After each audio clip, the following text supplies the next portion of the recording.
Bon, écoutez, je suis ravi d'être là avec vous, à l'invitation de notre ami le sénateur, parce que je ne veux pas faire des phrases protocolaires ni académiques, mais au contraire, saisir l'occasion et saisir par les cornes un sujet qui est absolument fondamental, qui est le sujet du socialisme.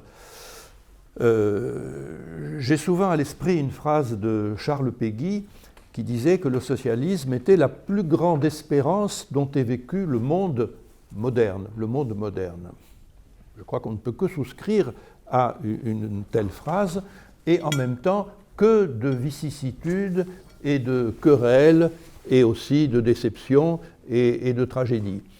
Donc prendre le taureau par les cornes, ça veut dire vraiment, pendant les quelques quarts d'heure que nous aurons à passer ensemble, essayer de revenir sur les fondamentaux de ce débat. Vous allez voir, je ne vais pas du tout faire de concession à l'anecdote, mais revenir sur les fondamentaux, et en attaquant directement par trois adjectifs avec lesquels on peut qualifier le socialisme. Vous vous souvenez qu'à l'époque, déjà bien ancienne, de Engels, il y avait cette grande antithèse entre socialisme utopique et socialisme scientifique. Bon, de l'eau a coulé sous les ponts, beaucoup d'eau, même des torrents, je crois, au courant du XXe siècle. Et voici que je propose une troisième carte, socialisme républicain. Et cette expression de socialisme républicain, elle est à la fois relativement banale, mais, sauf si je me trompe, elle n'est pas si usuelle que ça, même pas du tout. Je ne prétends pas en être l'auteur, mais à vrai dire, je ne sais pas trop où il faudrait chercher pour en trouver l'usage. Certainement du côté de Jaurès, on trouverait, sinon l'expression, il a bien dû la proposer, hein, mais des expressions très proches, peu importe les mots dans le fond. Donc nous nous trouvons finalement face à trois adjectifs. Socialisme scientifique, bon, je pense que plus personne aujourd'hui ne pourrait utiliser cette expression, mais je l'ai encore dans les oreilles parce que moi aussi j'ai été communiste, hein, au PC je veux dire, il y a déjà longtemps. Bon, je ne le suis plus puisque vous voyez bien que j'ai bifurqué du côté de Leroux, et ce n'est pas la même chose. Il y a évidemment un socle commun, essentiel, mais il y a ces débats de fond dont je vais parler. Donc il me semble que la scientificité du socialisme et du communisme est une notion héritée, vous vous souvenez, du matérialisme dialectique, de la dialectique hegelienne qu'il fallait remettre sur ses jambes, etc. Il me semble que là, il y a une certaine caducité de ces notions. Par contre, le socialisme utopique, ça existe, ou en tout cas, ça a beaucoup existé, et on pensait à quelqu'un comme Fourier, hein, mais il y en a bien d'autres qui sont des gens fort sympathiques, mais à qui on ne confierait pas le volant de sa voiture. Hein. Mais avec le socialisme républicain, nous ne sommes ni dans l'utopie, vous verrez qu'on est au contraire enraciné dans l'expérience et dans l'histoire, ni dans la prétention à maîtriser scientifiquement le cours des choses. Voilà pour une première chose.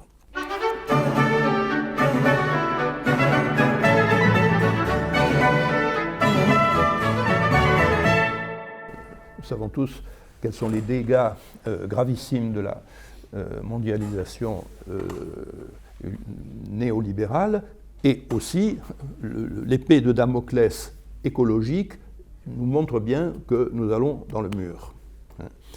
Donc, je vais reprendre une expression un peu crue, vous me le pardonnerez, je l'espère, que j'emprunte justement à un vieux militant communiste que j'entendais une fois dire à la radio qu'après l'écroulement, après la chute du mur de Berlin, si vous voulez, il avait eu ce mot de dire « nous sommes à poil ». Et je partirai, si vous voulez, de cette inquiétude. Est-ce que nous aussi, nous sommes à poil, puisque je viens d'énumérer les trois principales synthèses, je ne dis pas qu'elles ont disparu de la circulation et qu'elles ne sont plus du tout à l'ordre du jour, mais enfin, il y a eu des sorties de route assez violentes, et la question est de savoir quelles sont les ressources morales et intellectuelles à notre disposition. Alors, on pourra bien entendu discuter, ou vous me direz si j'oublie quelque chose de très important, hein, en termes de synthèse, c'est-à-dire une vision quand même un petit peu large, et même le plus large possible, qui prenne en compte toute la problématique contemporaine. Il y a un déficit en ce domaine, je crois que c'est une banalité. Alors, à mon avis, nous ne sommes pas si démunis que ça. Et on trouvera peut-être au premier abord ambitieux et excessif mon idée que le socialisme républicain, conformément à l'espérance de Péguy, dont je parlais tout à l'heure, constitue le meilleur de ce que nous possédons. Mais ce socialisme républicain est mal connu et méconnu. Je ne dirais pas qu'il est inconnu, bien entendu, tout le monde connaît Jaurès, tout le monde se souvient de 1848 et des événements de cette époque. Et d'une certaine façon, ce serait encore, d'une certaine façon, cette méconnaissance, enfin cette connaissance trop facile, inexacte, et presque pire que l'oubli, parce que je ne peux pas sortir un lapin du chapeau en disant « Regardez, j'ai quelque chose d'extraordinaire. » Non, tout le monde connaît ou croit connaître, mais je crois en minorant le poids et la valeur de cette pensée, qui est considérée, même si l'antithèse engelsiste, utopie, science n'a plus cours, il reste quand même l'idée de quelque chose de fort sympathique, fort généreux. Ce sont les premières luttes, en effet, oui, mais c'est quand même assez sentimental, romantique, et peut-être aussi, bon, petit bourgeois, non, on n'utilise plus cette expression, mais on va dire quand même sentimental et romantique. Vous voyez, c'est à la fois bienveillant, mais quand même un peu condescendant. Il me semble que nous avons affaire à quelque chose de beaucoup plus sérieux et beaucoup plus solide. Alors une autre chose que je voudrais dire maintenant, c'est que Pierre Leroux est un auteur extraordinaire, très méconnu. Si vous voulez faire sa connaissance, je crois, sans vouloir me flatter, que le meilleur moyen de le faire est de prendre l'anthologie que j'en ai constituée. Anthologie de Pierre Leroux, je dirais que c'est par là qu'il faut commencer. Parce que son œuvre est immense, je ne vais pas en parler longuement, parce que j'ai des choses prioritaires à mettre en valeur, mais j'ai dû ratisser très très très large et chercher beaucoup. Elle est immense en volume, peut-être 10 000 pages, et surtout éparpillée un peu partout. Il y a des parties qui ont été rééditées, d'autres non. Alors, les chercheurs, il y en a, ils connaissent par lambeaux, par petits morceaux. Mais une vue générale, je regrette, mais il n'y a que cette anthologie. Je suis l'auteur de l'anthologie, mais ce n'est pas moi qui ai écrit ces textes merveilleux. C'est la seule façon d'y avoir accès. Et pour ma part, ça fait au moins 30 ans que je réfléchis là-dessus et que je laisse décanter, c'est-à-dire qu'il y a beaucoup de détails dont on va faire l'économie pour s'en tenir aux branches maîtresses, si vous voulez, de la construction. Donc, Pierre Leroux est un immense penseur, un philosophe, un historien des religions, un historien tout court. C'est une sorte d'autodidacte. Hein. Ses parents étaient bistrots au café de Ma Bourgogne, là, que vous connaissez certainement, place des Vosges, d'un milieu très très misérable et pauvre, mais il a eu la chance de faire des études grâce à une bourse très solide dans un lycée à Rennes, grâce à une bourse sous Napoléon. Donc il a fait des très très solides études, pas des études universitaires, non, des études de lycée, mais son université, ça a été le journal Le Globe, qu'il a fondé avec un camarade, et il était, au début, c'était un peu lui, il était typographe, hein, ouvrier typographe, donc il faisait les petites mains, mais il s'est beaucoup cultivé en faisant tout ça, il est devenu progressivement rédacteur, et ça a été, si vous voulez, son université, parce qu'il a fait connaissance avec les plus grands esprits de cette époque sous la Restauration. Alors ce que j'étais en train de dire, c'est que Leroux est à la fois un immense penseur j'espère le montrer un petit peu tout à l'heure, mais aussi sa pensée est enracinée dans l'histoire. Donc ce n'est pas du tout un philosophe en chambre, si vous voulez, qui aurait pondu une bulle particulièrement brillante et intéressante. Non, sa pensée, elle s'est faite au rythme de l'histoire et aussi en collaboration avec des mouvements ouvriers et avec la presse de l'époque.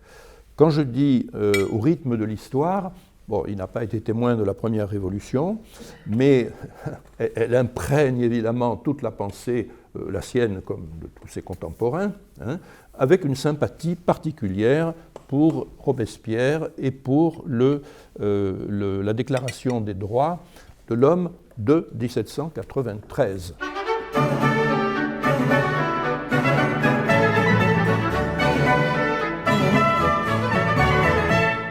Sa maturité de pensée date de ces années-là, des lendemains de 1830. Ce sera notre époque de référence, les lendemains de 1830. Et puis la troisième révolution dont il faut parler avant tout, c'est celle de 1848, parce que celle-là, il a été acteur, critique, et plus qu'observateur. Bon, d'abord parce que ça faisait il y a 18 ans, hein, entre 30 et 48, donc il a eu le temps de réfléchir, mais aussi de beaucoup agir dans des associations de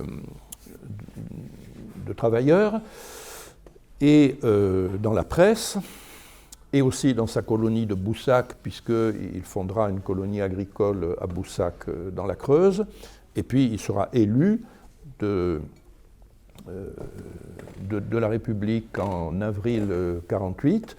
Donc c'est dans une expérience historique que sa pensée s'est fondée. Et je pense qu'il y a une chose que je ne veux pas oublier de signaler, c'est que Leroux a rencontré Marx dans un repas qui a eu lieu à Paris en 1844 avec tout un groupe d'ouvriers d'ordre socialiste. Marx était plus jeune que lui, hein, il avait 15 ans de moins. Enfin, en tout cas, l'œuvre de Leroux, la maturité, c'est 34, on va dire, 34. Bon, Marx, on va dire 48, le manifeste du Parti communiste. Donc vous voyez, il y a quand même un sérieux décalage.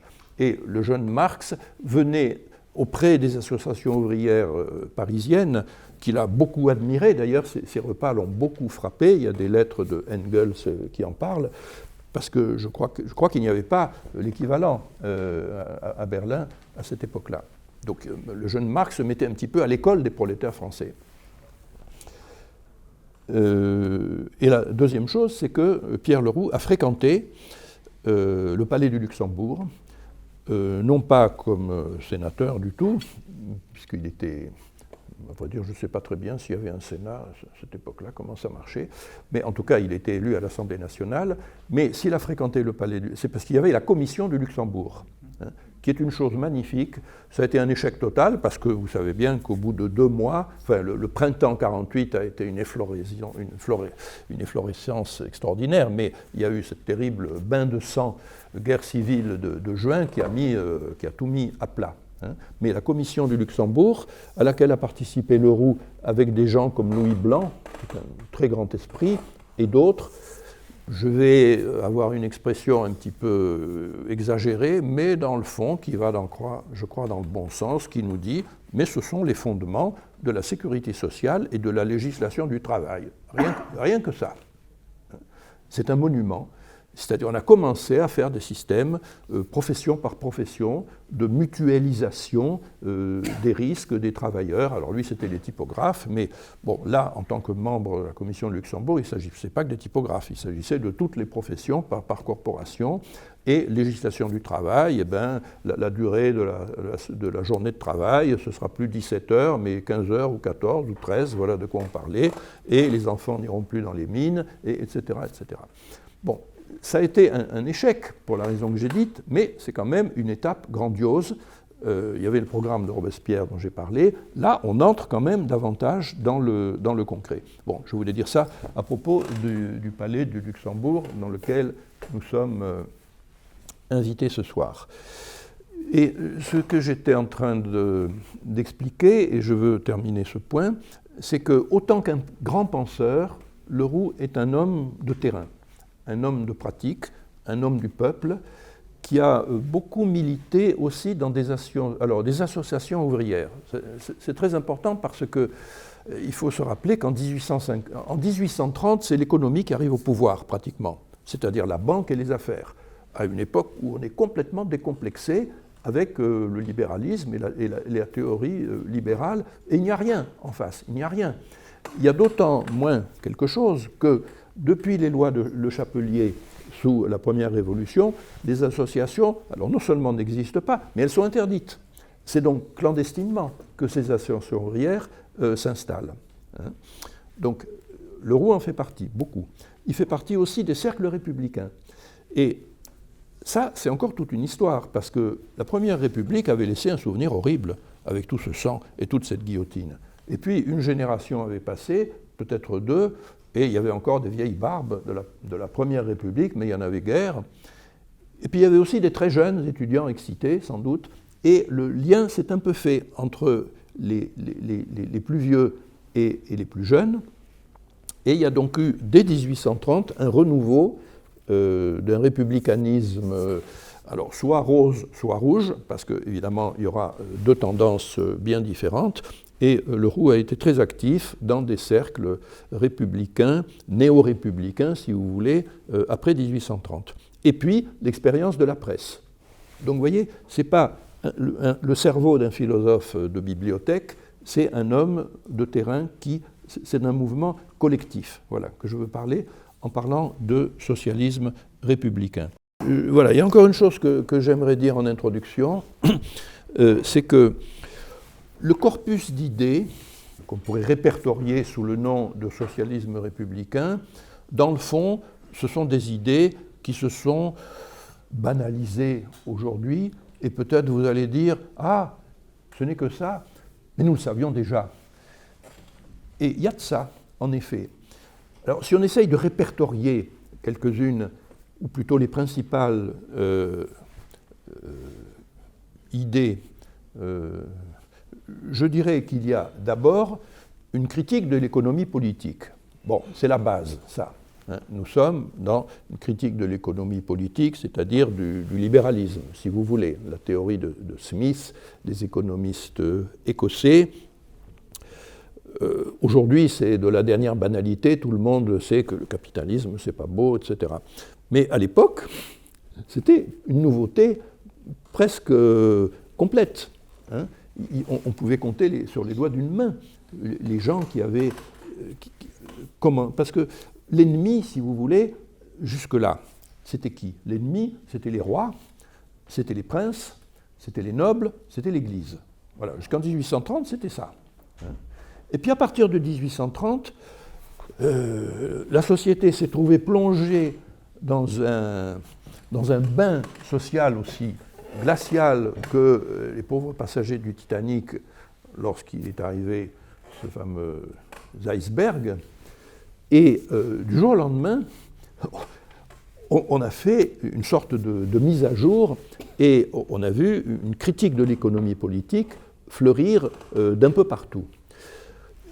Les premiers, quand même, ce sont les Saint-Simoniens, dont j'aurai à reparler tout à l'heure, parce qu'eux n'ont pas attendu 1830, c'est dès 1825. Bon, 5 ans de différence, vous direz, qu'est-ce que ça nous fait? Ça fait beaucoup, parce qu'ils n'ont pas attendu la Révolution de 1830 pour développer, pas tellement Saint-Simon lui-même, hein, mais surtout ses disciples, une critique systématique de l'exploitation de l'homme par l'homme. C'est ainsi qu'ils parlaient. Et de la domination des prolétaires par les bourgeois. Ce sont leurs mots. Pour prendre la défense de la classe la plus nombreuse et la plus malheureuse, la plus nombreuse et la plus pauvre et la plus nombreuse. Vous voyez, il y a des termes aujourd'hui qui font partie des expressions qui sont entièrement banalisées. C'est aux Saint-Simoniens que nous les devons. Mais voilà, c'est l'époque où on voit naître tout ça. Alors, j'étais en train de lister, si vous voulez, les principales idées de Leroux, et j'ai cité la critique de l'économie politique. Alors, lui, il a hérité du saint-simonisme. Ce n'est pas lui qui l'a fait, parce qu'il a passé une année dans les milieux saint-simoniens, et donc c'est là qu'il a pris la première critique de l'économie politique. La deuxième grande idée capitale, c'est la critique de ce que nous appelons aujourd'hui le totalitarisme. Alors bien sûr, le mot n'existait pas à l'époque. Je crois que c'est Mussolini au XXe siècle qui a formulé ce mot. Bon, dans un sens, évidemment, lui, ça lui allait très bien. Et puis, Hannah Arendt l'a repris, évidemment, en renversant complètement la valeur de l'expression. Bon, lui, Leroux, avait un autre mot, il parlait de socialisme absolu. Et c'est l'adjectif absolu. Et là, j'ai saisi mes affaires, mais je vous ferai une citation, je la ferai plutôt tout à l'heure. Toute la pensée de Leroux est constituée dans un balancement qui consiste à dire, mes amis, le lien social dans le monde moderne, nous ne nous occupons que du monde moderne, le nôtre, est exposé à deux périls aussi graves l'un que l'autre, l'individualisme absolu et le socialisme absolu. C'est le titre d'ailleurs d'un petit ouvrage qu'il a publié en 1834, de l'individualisme et du socialisme, où cette balance est absolument en équilibre. Enfin, je veux dire, la critique des deux ornières qui bordent le chemin de l'humanité est tout à fait symétrique. Alors, où Leroux avait-il pris cette belle idée de socialisme absolu? Mais il l'avait pris dans les livres d'histoire, et notamment l'Inquisition catholique, mais aussi la terreur, à l'époque révolutionnaire, qui avait donné une autre image, avec des motifs évidemment très différents, peut-être même opposés, mais l'idée de l'Inquisition, une nouvelle Inquisition, voilà comment avait déplorablement tourné la Révolution. Mais il y a une troisième source à laquelle il puisait, c'est son expérience du saint-simonisme. Alors les saint-simoniens sont des gens totalement pacifiques. On ne peut absolument pas leur reprocher quoi que ce soit. Totalement pacifiques, mais qui ont poussé l'idée d'organisation du travail à un point extrême.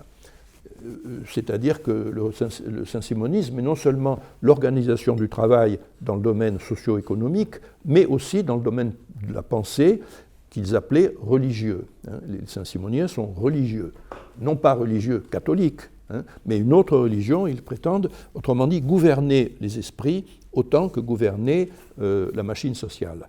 Alors Leroux s'est enthousiasmé pour le saint-simonisme, il a claqué la porte au bout d'un an, parce qu'il a senti, il a vu pointer un danger gravissime.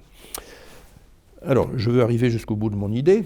Critique, petit a, critique de l'économie politique, petit b, critique du totalitarisme avant la lettre, petit c, ouverture sur l'Orient, d'où le petit livre que M. Ouzoulias vous a montré, où j'ai regroupé des textes de Leroux sur l'Orient. Alors pourquoi c'est très important? Mais parce que nous savons bien que nous vivons aujourd'hui à une époque où l'Europe n'arrête pas de payer, à juste titre ou pas, les fautes de la colonisation. Nous vivons dans l'époque du post-colonial, et c'est tous les jours, c'est quotidien que nous ne pouvons pas brancher le poste sans que tout cela nous soit renvoyé, et nous sommes loin d'avoir purgé tout ce qu'a été le colonialisme depuis Christophe Colomb. Donc le rapport de l'Europe avec l'Orient, ce n'est pas un sujet de géographie comme ça, c'est un enjeu idéologique majeur. Eh bien, la pensée de Leroux, on le verra, est tout à fait lumineuse sur ce point. J'en parlerai après, je fais juste le listing d'un équilibre qu'il cherche entre l'Europe et l'Orient. Mais l'Orient, ça peut être le Moyen-Orient, ça peut être l'Extrême-Orient, mais surtout l'Inde et la Chine. Voilà. Troisièmement, le féminisme. Et Leroux est tout à fait en pointe là-dessus. Alors le saint-simonisme est un mouvement très très féministe, très organisé. Il y a même des revues féminines et féministes. Bon, il y a des personnalités célèbres comme Flora Tristan. Il y a aussi George Sand, qui n'était pas saint-simonienne, mais qui était tout à fait en pointe dans ce domaine et qui est une amie et collaboratrice de Leroux. Donc je n'insiste pas, mais c'est quelque chose de très organisé et méthodique. chez les saint-simoniens que le féminisme. Il disait Dieu n'est pas le personnage barbu qu'on nous représente, c'est Dieu, il et elle. Vous voyez, il y avait déjà comment on appelle ça oui, il et elle. Et même les saint-simoniens étaient à la recherche de la grande mère que, croyait-il, l'Orient devait fournir, qui allait dicter aux hommes la morale nouvelle. Ça suffit, les barbus, c'est aux femmes maintenant de nous dicter la morale de l'avenir. Bon, il y a une grande part d'utopie et de jobardise là-dedans, d'autant qu'ils sont allés en Égypte pour la chercher, la grande mère. Et ils ne l'ont jamais trouvée, mais vous voyez, c'était des types terribles. Mais en tout cas, féminisme. Alors, Leroux, là encore, a fait la part des choses, mais il est... Alors vous allez me dire, mais tout ça, on le sait très bien, ces idées se sont banalisées. Oui, elles se sont banalisées.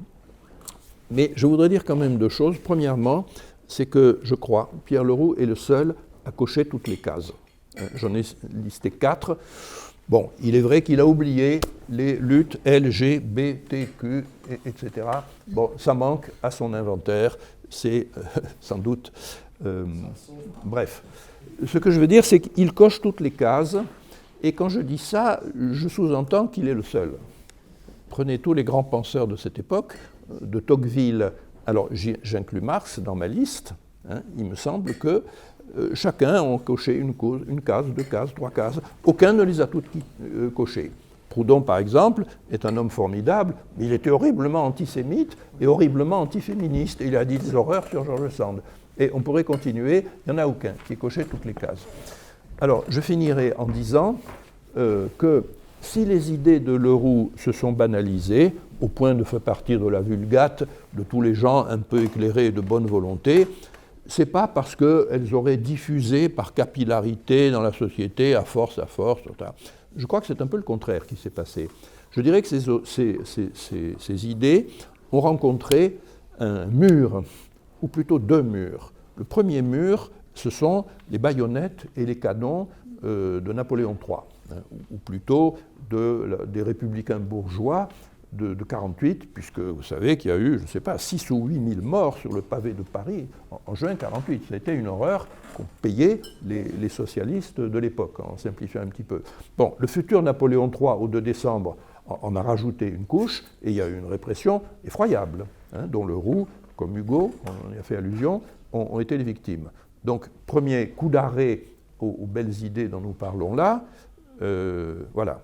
Mais deuxième coup d'arrêt, alors là, c'est un débat que nous avons avec les communistes, en tout cas ceux de l'époque, c'est la première, la deuxième et la troisième internationale, où là, les socialistes du monde entier ont discuté, voté, fait émotion, etc. Et progressivement, d'une part le socialisme républicain, d'autre part l'anarchie, dont il faudra reparler, ont été mis sur la touche et évacués, puisque nous savons bien que ce qui est sorti de tous ces congrès, qui ont été multiples, c'est le socialisme scientifique. Donc il y a eu un coup d'arrêt, et je dirais que si les idées du socialisme républicain se sont quand même admirablement banalisées dans la société d'aujourd'hui, je ne dis pas qu'elles sont appliquées, mais elles font partie, je disais, de la vulgate des gens éclairés et de bonne volonté. Bon, c'est une expression approximative, je pense que vous l'admettrez. Je dirais que c'est l'histoire elle-même qui s'est chargée de marquer au fer rouge l'humanité pour lui faire comprendre un certain nombre de choses. Je fais allusion à quoi?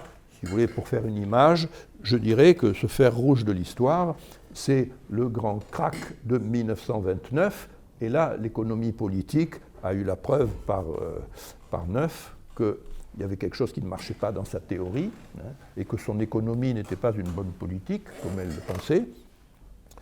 Il y a eu certainement le grand crash, comme on dit en aviation, de la chute du mur de Berlin et de la chute en domino de toutes les économies régies selon le principe de ce que Leroux appelait le socialisme absolu.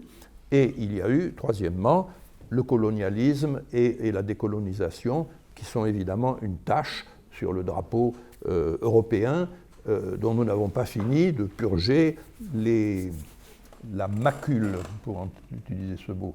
Donc vous voyez, il me semble que c'est l'histoire, finalement, qui a imprimé, qui a imposé toutes ces idées que nous avions à l'état latent, puisqu'elles avaient été beaucoup refoulées, qui étaient un petit peu sous le tapis, etc., et qui maintenant font quand même partie de la vulgate commune.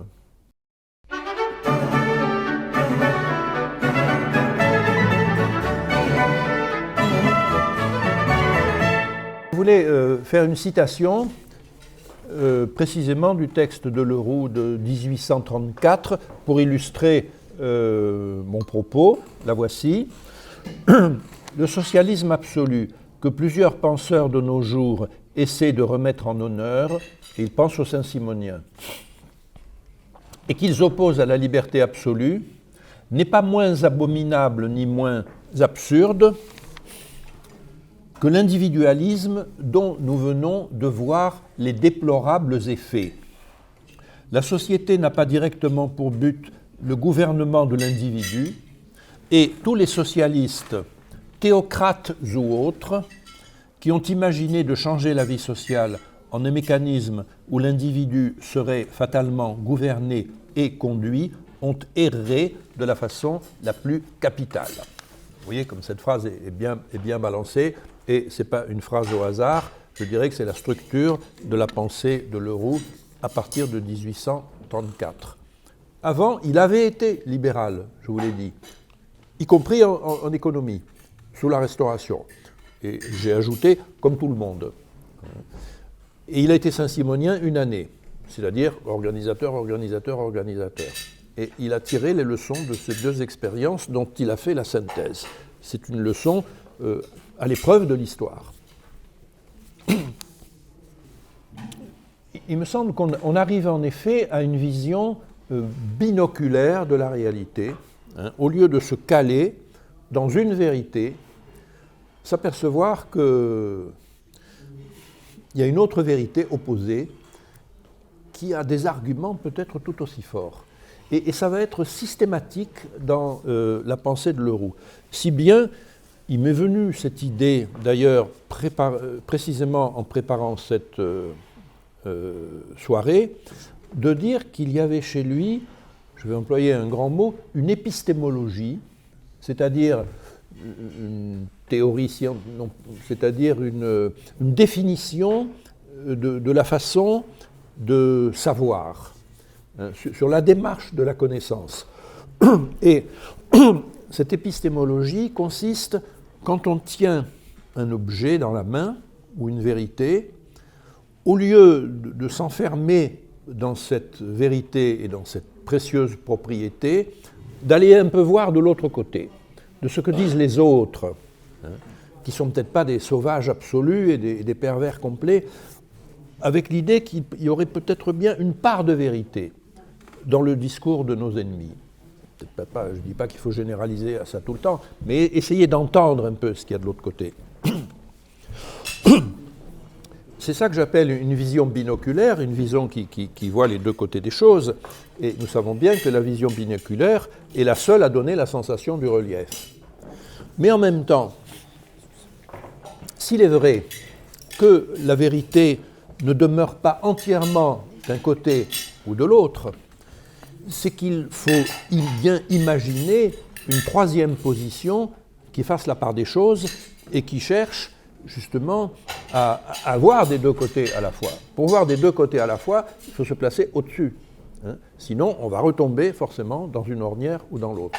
Et il y a un rythme constant de la pensée de Leroux, je vais en donner quelques exemples, sur des questions en apparence très différentes, mais qui consistent justement dans cet équilibre et cette tension aussi. Parce qu'il s'agit d'un équilibre, vous savez, comme quand on est sur un vélo, c'est une tension permanente pour ne verser ni d'un côté ni de l'autre, et quelquefois on dérape.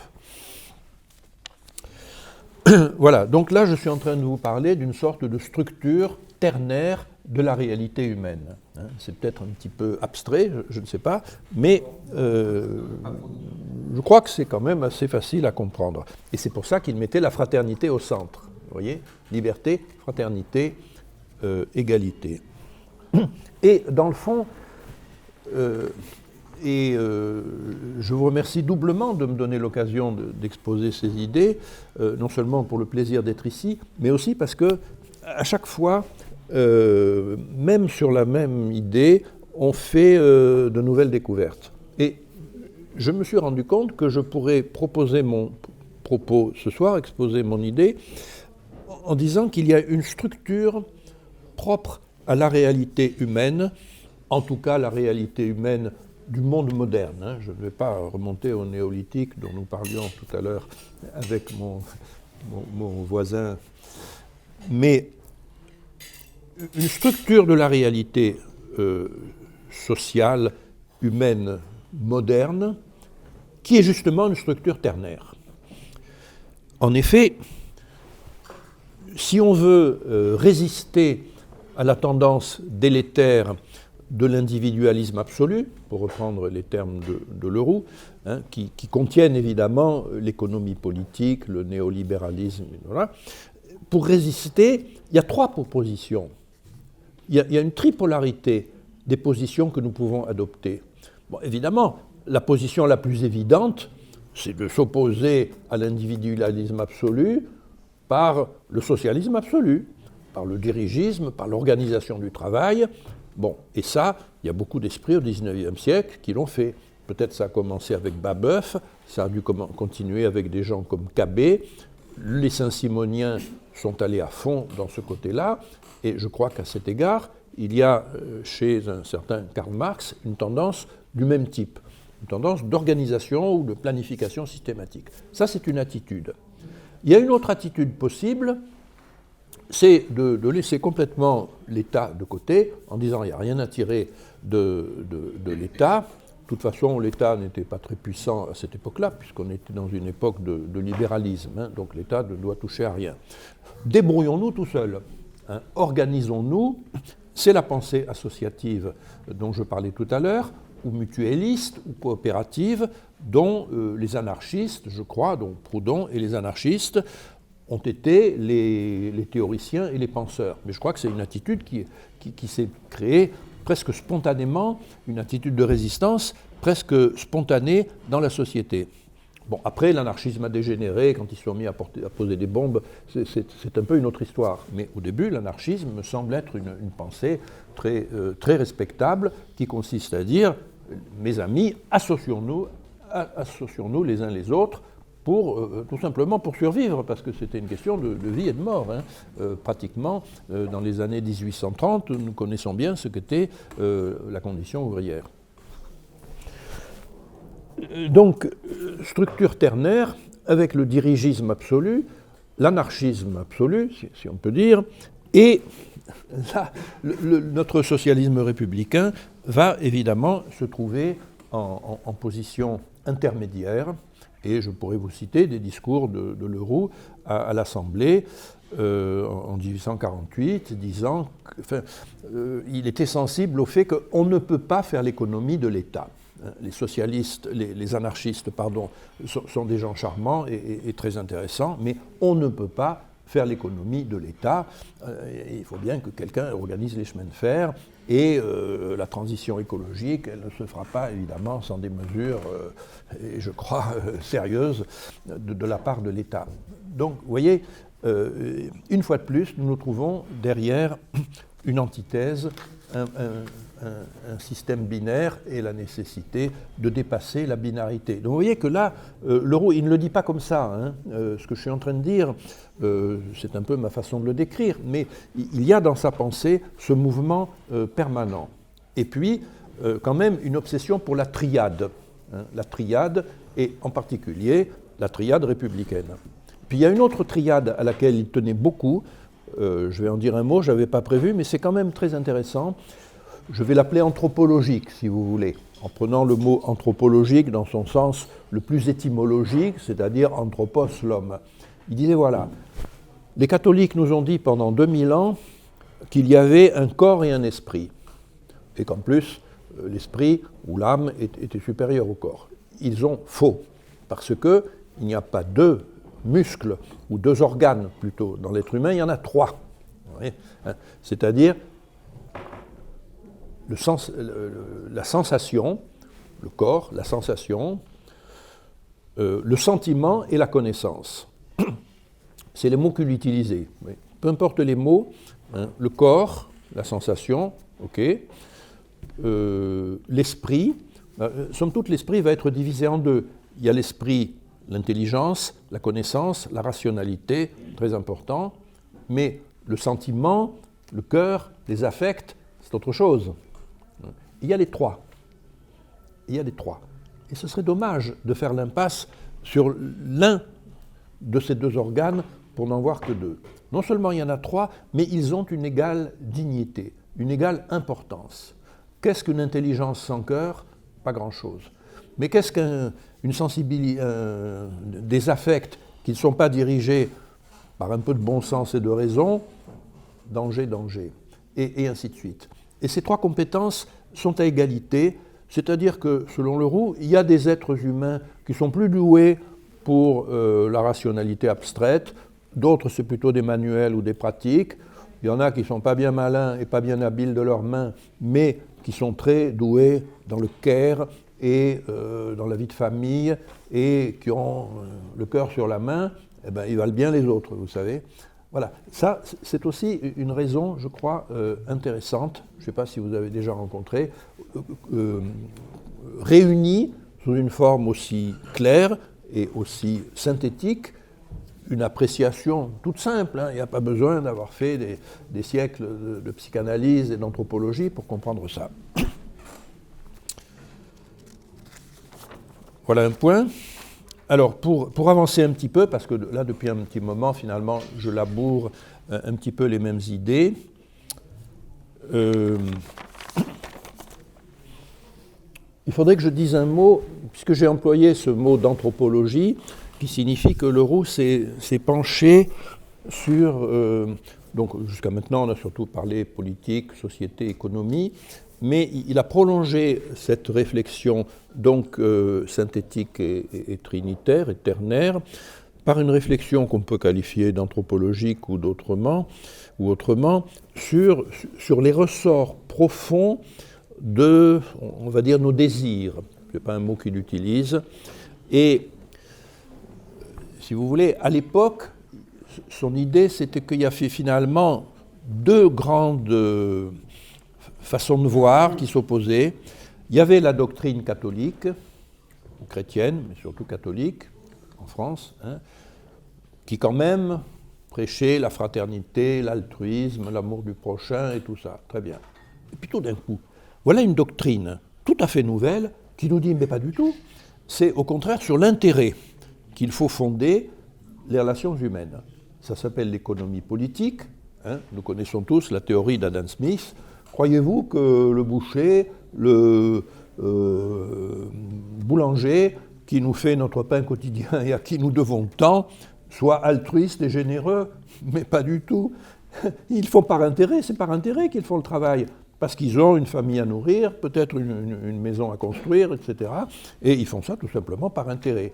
Mais, c'est la fameuse histoire de la main invisible, ça marche très bien, parce que moyennant quoi, ils nous donnent notre pain quotidien. C'est pas par altruisme, c'est par égoïsme, mais finalement, tout le monde s'y retrouve, ça arrange très bien. Bon, autant que j'ai compris, c'est ça la base de l'économie politique. Alors bien sûr, on peut lui dire, mais que fait ce mendiant à la porte de la boulangerie? Évidemment, les objections vont venir tout de suite, et j'ai fait allusion au grand krach de 1929. On n'en avait sans doute pas besoin, puisque Leroux et ses amis, et tant d'autres, avaient déjà vu le défaut de la cuirasse. Donc, nous sommes en face, en 1830, hein, on est vraiment en face de deux visions, l'une qui s'appelle tout simplement l'altruisme et l'égoïsme. Ce n'est pas plus compliqué que ça. Le mot altruisme, d'ailleurs, est un mot de cette époque, hein, qui, semble-t-il, a été forgé par Auguste Comte. Hein, je n'ai pas cité Auguste Comte, j'ai cité les Saint-Simoniens, disciples de Saint-Simon, et Marx parmi les grands organisateurs, mais il y en a un autre, c'est Auguste Comte, hein, qui est plutôt, mais lui aussi qui a fondé une sorte d'église, hein, qui a fait long feu, hein, mais qui paraît-il au Brésil quand même s'est beaucoup développé, et le b.a.-ba du comtisme, hein, de l'auguste comtisme, c'est l'altruisme, c'est le devoir, c'est le sacrifice. Il faut se sacrifier pour l'humanité. Voilà, c'est une doctrine très belle et très généreuse mais sans doute qui ne marchera jamais parce qu'elle est trop belle et trop généreuse. Et le point de vue de Leroux va être de faire l'équilibre entre l'altruisme et l'égoïsme, c'est-à-dire réhabiliter une certaine quantité d'égoïsme. Alors je sais bien que le mot est péjoratif, donc évidemment, mais on va le nommer autrement, on va dire l'amour de soi. Voilà. Pendant 1000 ans, saint Augustin nous a, j'allais employer un gros mot, nous a vraiment fait avec la détestation de l'amour de soi, des plaisirs terrestres et de tout ça. L'humanité a fait fausse route, nous dit Leroux, dans cette diabolisation du plaisir et de la joie de vivre. Donc réhabilitons un peu, même une certaine partie d'égoïsme. Quant à l'altruisme, évidemment, c'est magnifique, nous sommes d'hommes altruistes, tous pour la générosité, la fraternité, mais n'allez pas trop loin là-dedans, n'en demandez pas trop, précisément, parce que trop en demander, c'est faire l'impasse sur la part d'égoïsme incompressible que nous avons tous, parce que nous avons un corps qui a ses réquisitions permanentes, on pourrait développer ça. Donc l'idée, c'est que, de même que le socialisme et l'individualisme doivent trouver à s'équilibrer, de même l'égoïsme et l'altruisme, sinon on est sûr de faire fausse route. Et j'ai préparé une citation de Leroux là-dessus. Alors, une citation qui concerne l'amitié et aussi l'association. Entre l'amour de soi, alors Jean-Jacques Rousseau, Leroux doit beaucoup ses idées à Rousseau, parce que Rousseau, justement, a réhabilité l'amour de soi, bon, par distinction avec l'amour-propre. Mais ça, c'est une autre histoire, mais en s'opposant à Hobbes. Bon, toujours est-il que Leroux écrit donc, entre l'amour de soi ou égoïsme, vous voyez, il met les deux mots qui sont finalement séoïsme, égoïsme, c'est égo. Alors, soi, S-O-I, et égo, c'est bien la même chose.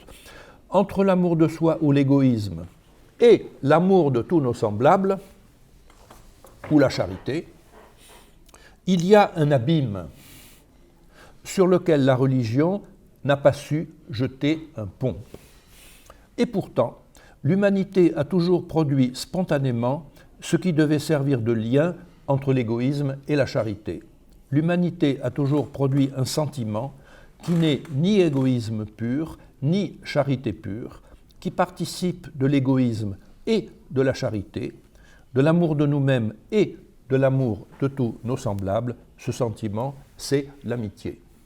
Donc, vous voyez, il reproche à tous les philosophes et à tous les penseurs d'avoir complètement loupé une chose que l'humanité applique spontanément, ou pas toujours ni automatiquement, on est bien d'accord. Mais quand même, ça peut exister, et ça existe quelquefois. L'amitié, qui est donc, vous l'avez compris, une sorte de synthèse, laquelle amitié, à échelle micro-sociale, correspond à échelle macro-sociale, précisément à l'association dont nous parlions tout à l'heure. Donc, on ne fera. Donc, il y a là une porte ouverte à une amélioration du lien social sous forme d'amitié ou d'association. Voilà un point. Alors, est-ce que je passe peut-être à un chapitre différent, parce que ce que je viens de dire, vous voyez, est la suite de notre propos antérieur. L'Orient et l'Occident, parce que Leroux s'est énormément passionné avec une érudition extraordinaire. Il faut dire que son époque est celle où on découvre les textes sacrés de l'Inde et de la Chine, qui étaient longtemps impénétrables, aussi impénétrables que les hiéroglyphes de Champollion. Et c'est à peu près à l'époque de la Révolution française. Et Leroux a d'ailleurs des phrases très éloquentes pour dire que finalement c'est une révolution presque aussi importante que notre grande révolution, que j'ai envie de dire la redécouverte, mais non, ce n'est pas la redécouverte, c'est la découverte de l'Inde et de la Chine à travers leurs textes sacrés. On s'est mis à étudier le sanskrit, à comprendre les mythes hindouistes, et pareil avec le chinois. Et bon, il y a des érudits extraordinaires, surtout en Angleterre et en France, qui ont mis à la portée de tous ceux qui voulaient s'y intéresser un immense continent, peut-être les 3/4 de l'humanité. Et Leroux, justement, dans sa première revue, Le Globe, avait nommé cette revue Le Globe pour cette raison. Et puis ensuite, il a récidivé dans une deuxième revue. Il a très longtemps été directeur, animateur et rédacteur de plusieurs revues. La suivante s'appelle La Revue encyclopédique. Voilà encore un beau titre. Et ensuite, il a fait, avec un ami à lui qui s'appelle Jean Reynaud, une troisième œuvre tout à fait colossale qui s'appelle l'Encyclopédie nouvelle. Et je me plains d'ailleurs que cette Encyclopédie nouvelle soit complètement inconnue. Pour les gens cultivés, l'encyclopédie, c'est Diderot, mais Henri Heine, le grand poète et homme de culture allemand, affirmait, et il avait raison, que l'encyclopédie nouvelle de Leroux et Reynaud était à la pensée socialiste républicaine ce que l'encyclopédie de Diderot était à la pensée bourgeoise du XIXe siècle, et du XVIIIe siècle, aux Lumières. Et je me plains que cette encyclopédie nouvelle, dans laquelle il y a des merveilles, je vous assure, et encore n'ai-je dépouillé que les articles écrits par Leroux lui-même, il y en a quand même une bonne centaine, quelques-uns très courts, mais quelques-uns qui font des volumes entiers, eh bien, cette encyclopédie nouvelle est pratiquement inconnue, non seulement du grand public, mais des spécialistes. Donc, la tournure l'esprit et les préoccupations de Leroux sont complètement tournées vers l'Orient. Il a eu quelques paroles bienveillantes vis-à-vis de l'islam, en disant que Mahomet n'était pas du tout un fou, pas plus que Jeanne d'Arc, etc., mais un être inspiré qui avait une vision poétique de la création. Mais enfin, il ne s'est pas beaucoup occupé de l'islam, encore moins de l'Afrique, qui n'était pas dans son champ de vision, mais il a écrit des pages extraordinaires sur l'Inde et la Chine. Alors, on ne va pas entrer dans les détails maintenant, je vais quand même vous livrer 3 formules.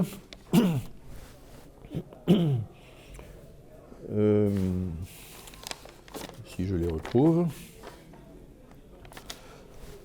Par exemple, il nous dira de la Chine, les jésuites ne se rendaient pas compte, quand ils ont apporté la morale de l'Évangile aux Chinois, que les Chinois la connaissaient déjà, cette morale.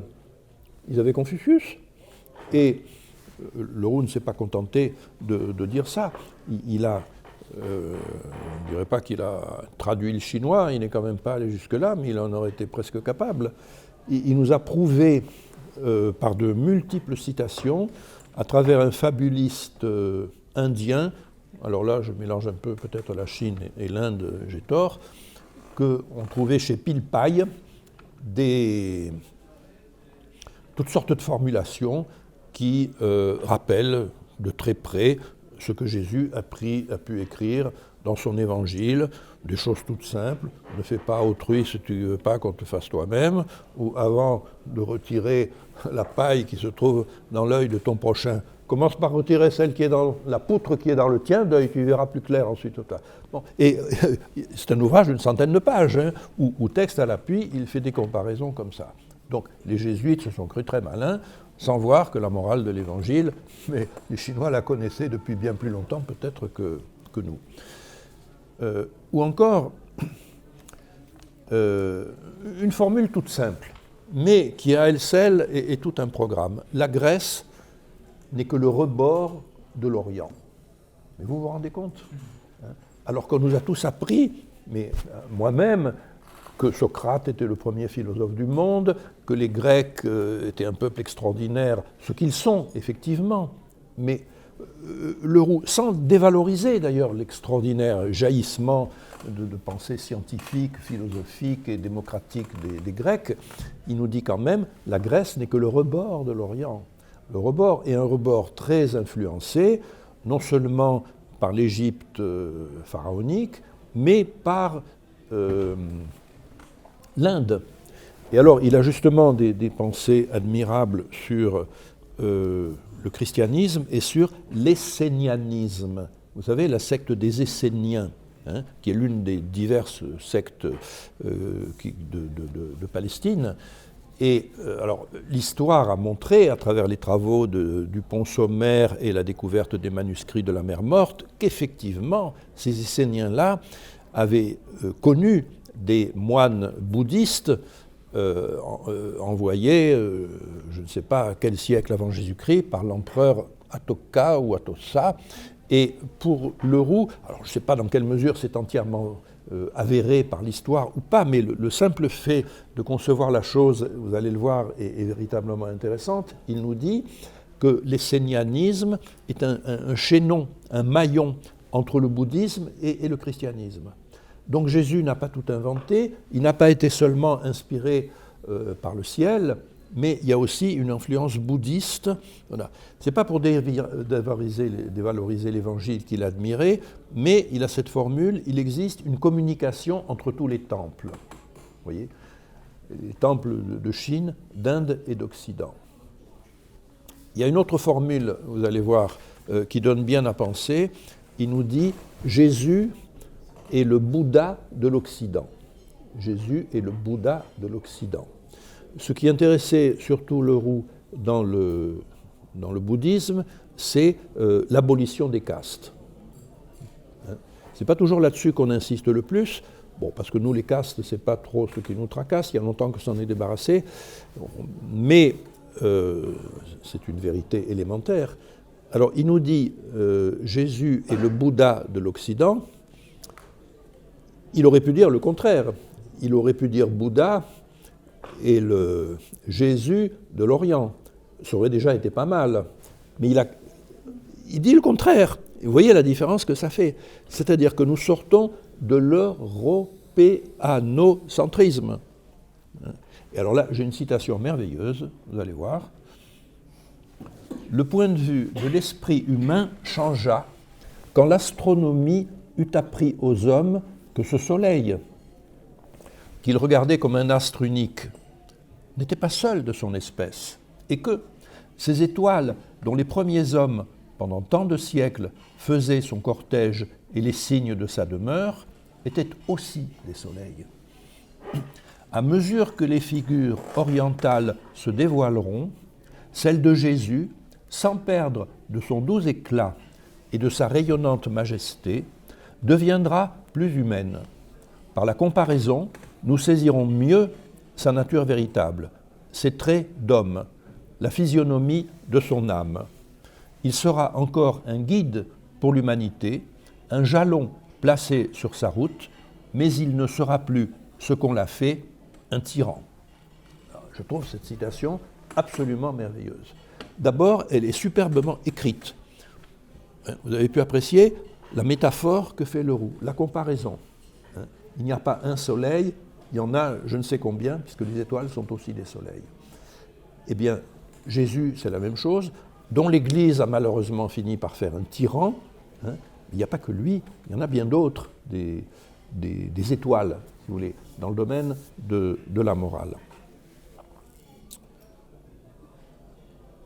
Et je vous fais remarquer que cette attention tournée vers les cultures et les civilisations, on peut dire les religions, mais c'est la même chose, dans le fond, parce que, sauf chez les modernes comme nous, chez tous les autres peuples, la culture et la religion, ou la civilisation et la religion, c'est absolument impossible de les démêler. C'est complètement entremêlé et c'est la religion qui formate l'ensemble d'une culture.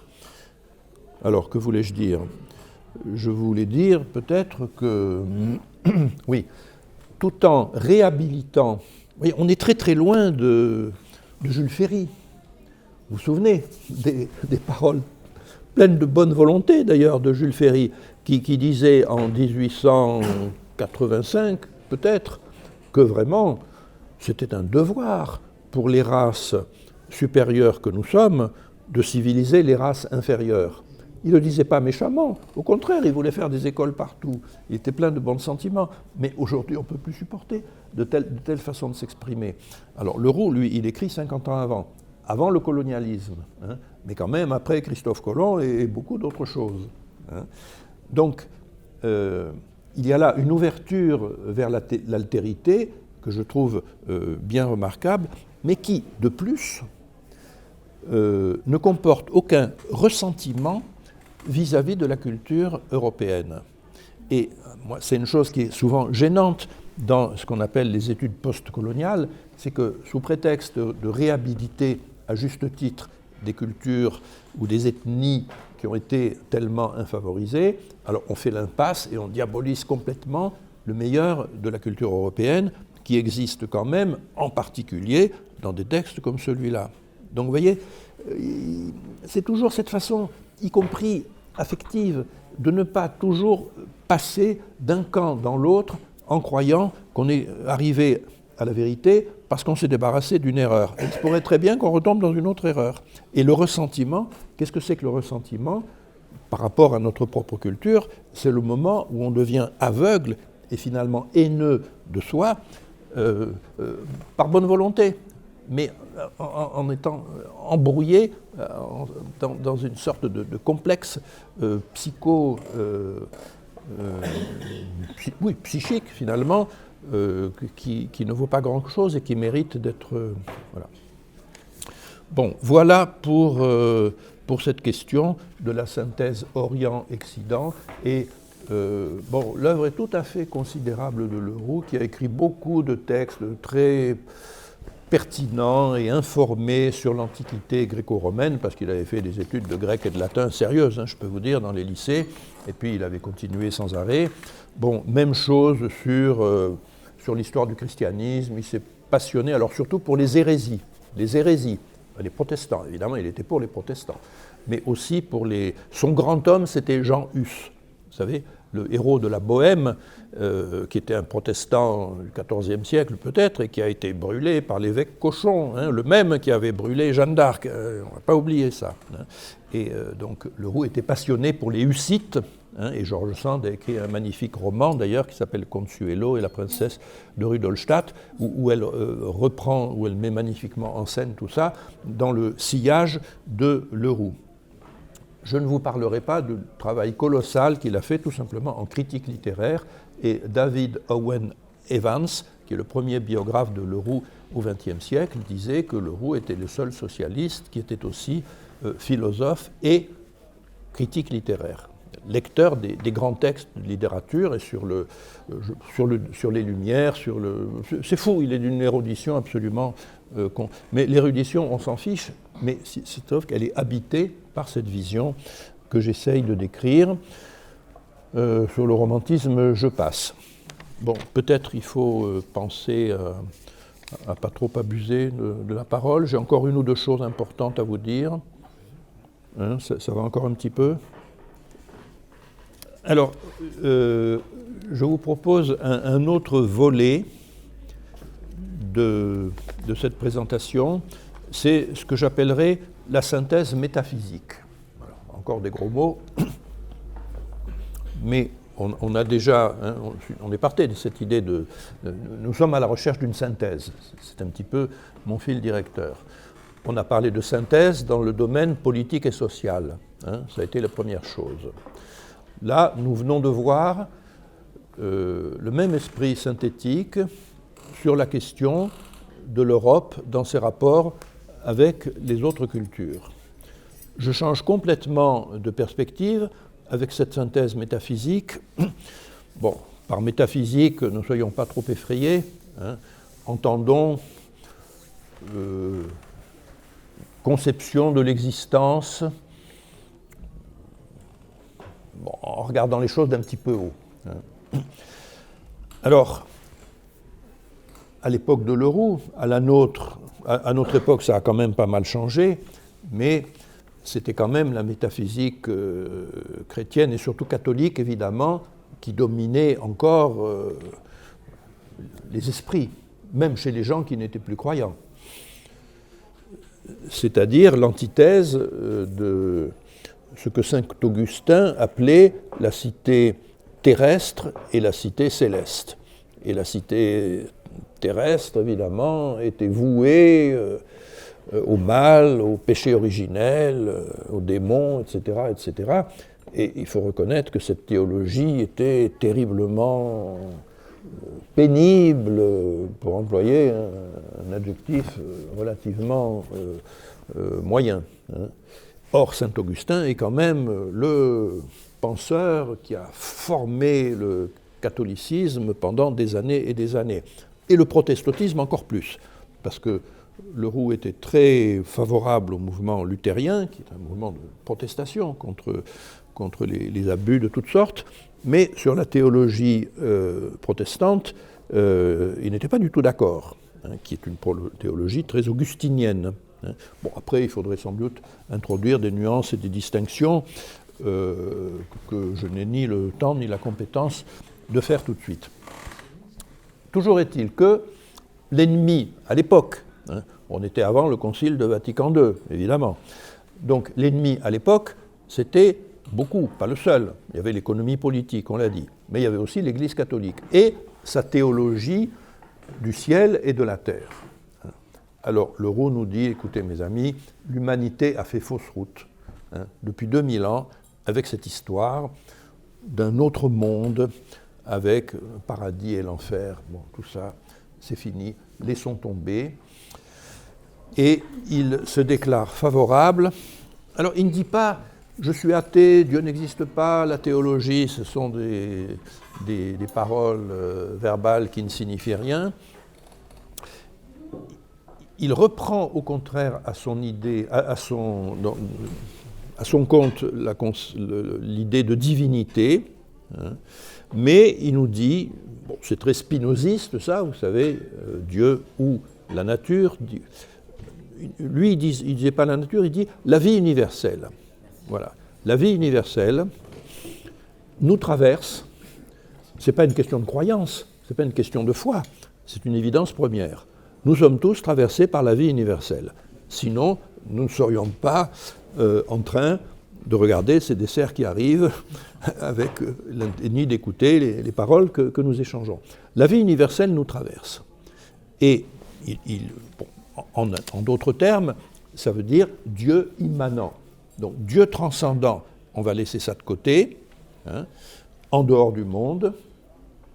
Nous n'en savons rien, ça ne nous regarde pas. Par contre, ce qui nous intéresse, c'est la vie universelle qui nous traverse. Dieu est donc immanente à ce monde où nous vivons. Et il faut bien se représenter une chose, c'est que Leroux, qui écrit ça dans un texte qui date sans doute de 1840 et qui s'appelle justement « De Dieu », écrit évidemment avant Darwin. Mais sans aller attendre Darwin, nous avions en France deux grands biologistes qui s'appellent Lamarck et Geoffroy Saint-Hilaire, qui avaient découvert la théorie de l'évolution, qui avaient rompu avec le fixisme de Linné et qui avaient très bien compris que les espèces vivantes s'engendraient les unes les autres, même si les mécanismes n'avaient pas encore été décrits de façon satisfaisante. Donc Leroux s'inscrit exactement dans cette perspective évolutionniste qui concerne mon propos, puisque je suis en train de dire que ce Dieu immanent, c'est la vie universelle, conçue d'une façon qu'on pourrait peut-être appeler bergsonienne ou pré-bergsonienne, pour dire qu'il y a une poussée vitale qui habite le vivant et qui habite l'humanité et que nous constatons tout le temps. Est-ce que je fais une pause pour déguster le dessert et je garde une petite conclusion pour tout à l'heure, ce sera bien comme ça?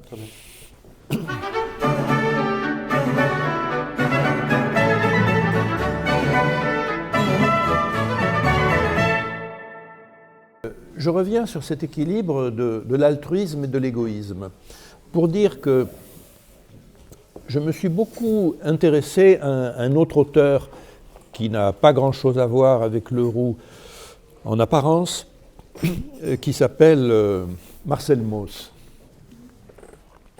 Je ne sais pas si vous êtes familier de l'essai sur le don de Marcel Mauss, hein, qui est un livre écrit beaucoup plus tard, en 1924. 1924, l'essai sur le don. L'essai sur le don de Marcel Mauss est un ouvrage qui inspire beaucoup de gens dans des mouvements politiques et sociaux qui sont notamment, par exemple, le mouvement convivialiste d'Alain Caillé. Voilà de quoi il s'agit. Marcel Mauss est un ami de Jaurès, donc nous nous trouvons dans une configuration politique qui est un peu la continuation de Leroux. Parce que j'ai dit tout à l'heure que le socialisme républicain s'était heurté à un double mur, celui de Napoléon III et celui de la Troisième Internationale, mais j'avais omis de dire qu'il y a eu quand même une magnifique résurgence des idées socialistes républicaines à l'époque de Jaurès, c'est-à-dire au tournant, à la charnière du 19e et du 20e. Et là, vraiment, il s'est passé des choses. Il ne semble pas que Jaurès ait directement connu Leroux, mais je me suis amusé à faire une anthologie comparée de l'un et de l'autre. On a l'impression qu'il y a eu des copier-coller permanents entre Leroux et Jaurès. Peu importe d'ailleurs qu'il y ait eu filiation directe. Je dirais même que c'est encore mieux s'il n'y a pas de filiation directe, parce que ça prouve que les mêmes idées finissent par ressurgir spontanément, tout simplement parce qu'elles ont un fond de bon sens et de vérité. Pourquoi je disais ça? Pour dire que Marcel Mauss, qui est un ami de Jaurès, et qui a d'ailleurs collaboré à l'Humanité, dans son essai sur le don, a montré que l'essence du livre, c'est un ethnologue extraordinaire hein, qui a fait le tour du monde dans les bibliothèques, il n'est jamais sorti de Paris, je pense, mais qui a une connaissance de toutes les cultures très très approfondie. Et il nous dit, regardez, quand les relations humaines sont pacifiques, c'est-à-dire quand les hommes arrêtent un peu de se faire la guerre, eh bien, comment ça marche? On va analyser comment ça marche. Ça marche par un système de don et contre-don. Donc l'essai sur le don, ce n'est pas le don sacrificiel, chrétien, à 100%, donnez tout, votre peau, votre vie, votre argent, comme le jeune homme riche de l'Évangile. Non, non, c'est le don et le contre-don. Hein, le don contre don. Autrement dit, quand ça marche, quand nous avons des relations amicales, comme ce soir, ou associatives, on en a assez parlé, hein, eh bien, c'est justement parce qu'il y a une sorte de navette de bons procédés ou de bons gestes en espèces, en services, en paroles, en tout ce que vous voudrez, mais qui se fait réciproquement dans un sens et dans un autre, un mouvement de navette. Bon, on pourrait développer ça beaucoup, mais simplement ce que je veux dire maintenant, c'est que dans ce mouvement de navette, de don et de contre-don, il n'y a pas de gagnant et de perdant. Il y a un équilibre précisément entre la pulsion égoïste qui nous habite et le besoin d'autrui qui est absolument vital chez nous, matériellement, affectivement, intellectuellement, nous ne pouvons pas nous passer des autres, donc il y a une sorte de pulsion altruiste et aussi, dans beaucoup de cas, des sentiments comme la pitié ou l'entraide. Dans le système du don et contre-don décrit par Mauss, il y a un équilibre toujours fragile, parce que la rivalité et la guerre peuvent à tout moment ressurgir, on n'est jamais assuré du dénouement. Mais dans le meilleur des cas, quand l'équilibre est à peu près respecté, ça fonctionne. Et c'est comme ça quand même que les hommes arrivent à avoir des amis, à avoir des familles, à faire des systèmes de protection sociale, etc. Donc vous voyez, je crois avoir trouvé dans l'œuvre de Marcel Mauss un petit peu la confirmation, par quelqu'un de sérieux, hein, vraiment de poids, et dont la pensée est reprise par toutes sortes de mouvements contemporains, une sorte de confirmation de ce que Leroux pouvait dire 80 années plus tôt. La deuxième idée sur laquelle je vous propose de conclure cette présentation reviendra sur la terre dont j'ai déjà parlé d'une certaine façon en vous disant que la théologie de Leroux, et on peut bien reprendre cette expression, la théologie de Roux est une théologie, je rappelle ce que je disais, de l'immanence. C'est-à-dire que la divinité pour lui est immanente, ça veut dire intérieure à la vie et au monde où nous vivons, et non pas transcendante, c'est-à-dire perchée dans la stratosphère. Donc nous sommes bien dans une pensée du terrestre, de ce que saint Augustin appelait la cité terrestre, mais pas du tout une cité terrestre vouée par principe au mal, en opposition à une cité céleste.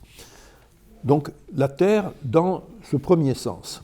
Et maintenant, je voudrais en dire un mot dans un sens beaucoup plus concret, la terre, c'est-à-dire l'origine de toute vie, à commencer par le repas que nous avons partagé. Leroux disait ceci, je trouve ça admirable. Les carnivores mangent les herbivores, n'est-ce pas? Les herbivores mangent, leur nom l'indique, l'herbe.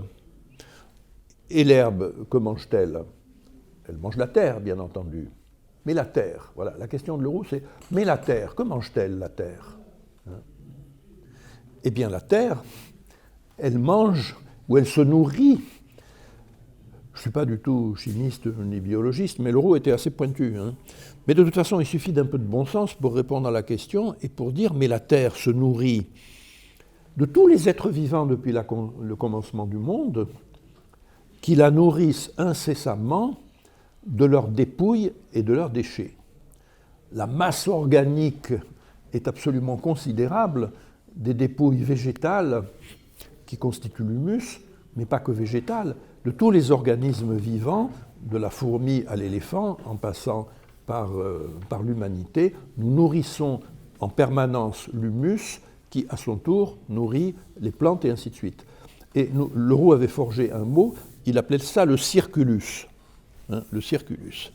Donc il y a là une pensée du cycle, du recyclable, du recyclé, de l'unité du processus vital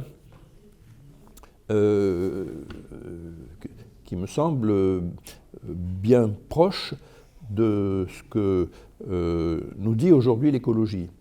Et si on prend la matière plastique, par exemple, il est évident que c'est un matériau de synthèse qui ne joue pas le jeu, qui n'est pas biodégradable.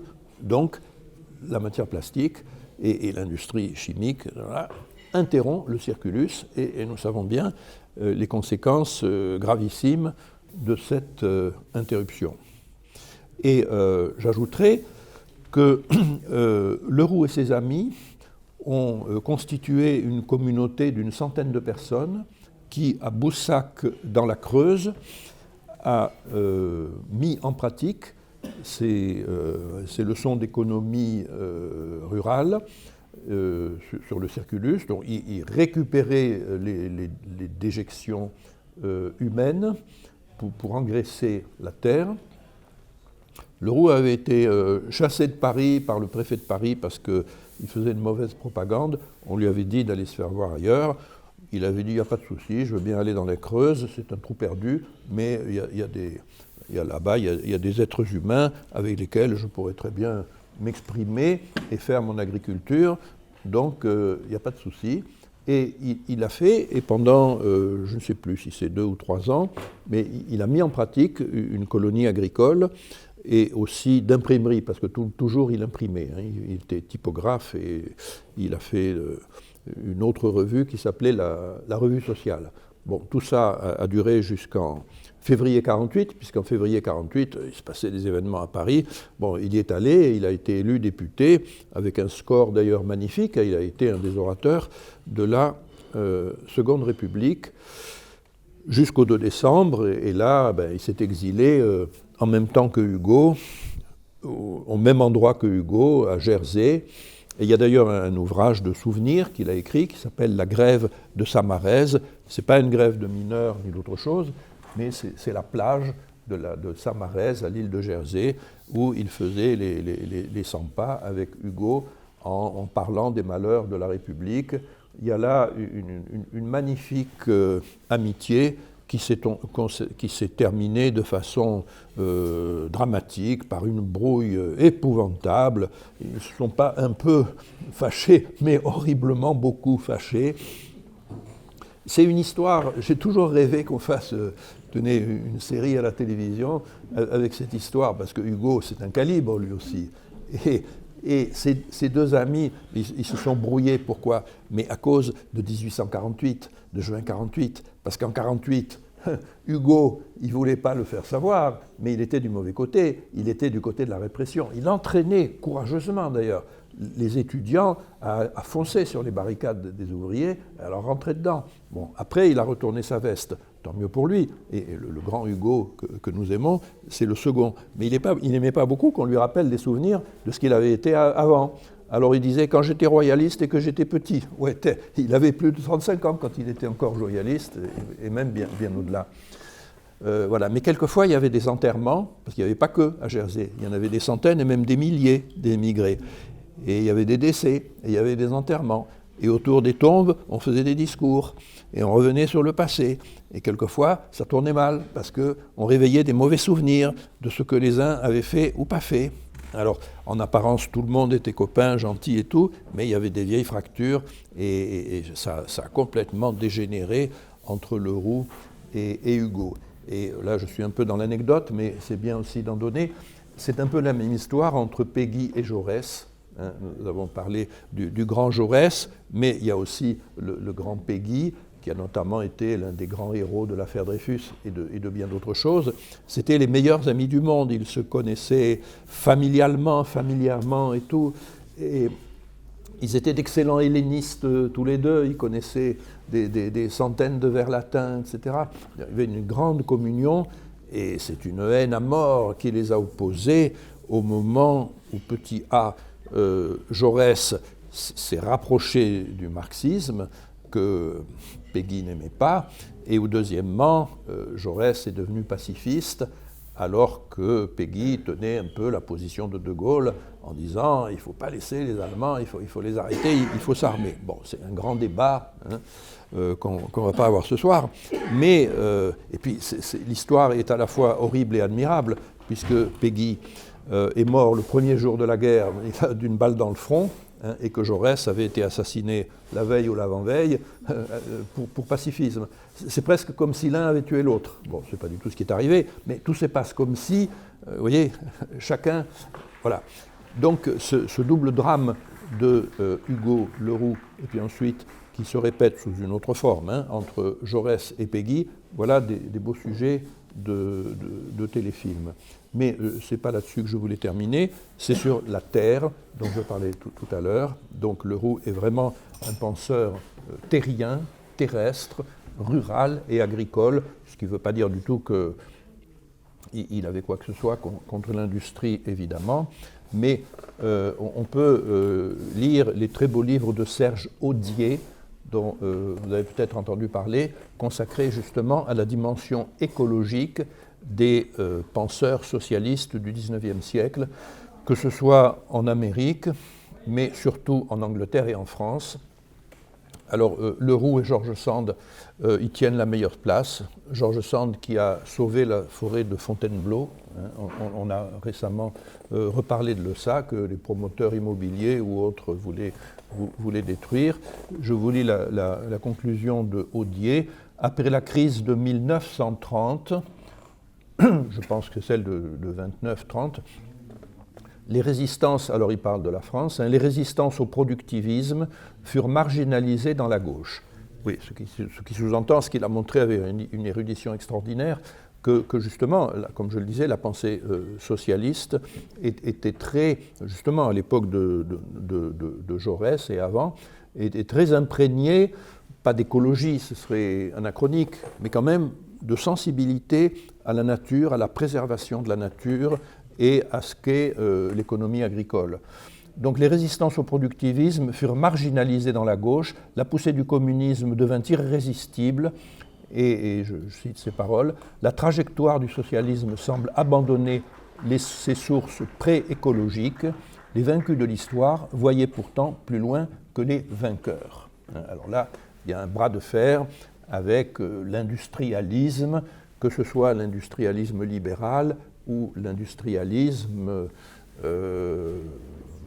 soviétique, si vous voulez. Voilà, il y a une expression que j'ai rencontrée sous la plume d'un ami qui travaille beaucoup sur Leroux aussi, c'est l'expression éco-socialisme. Et je crois que le mot, en tout cas, il va comme un gant à la pensée de Leroux, et je crois qu'il peut bien nous être précieux parce qu'il fait la synthèse des deux grandes préoccupations d'aujourd'hui. Bon, ça peut faire une conclusion. De toute façon, je m'interromps. Et peut-être y a-t-il matière à discussion dans tout ça ?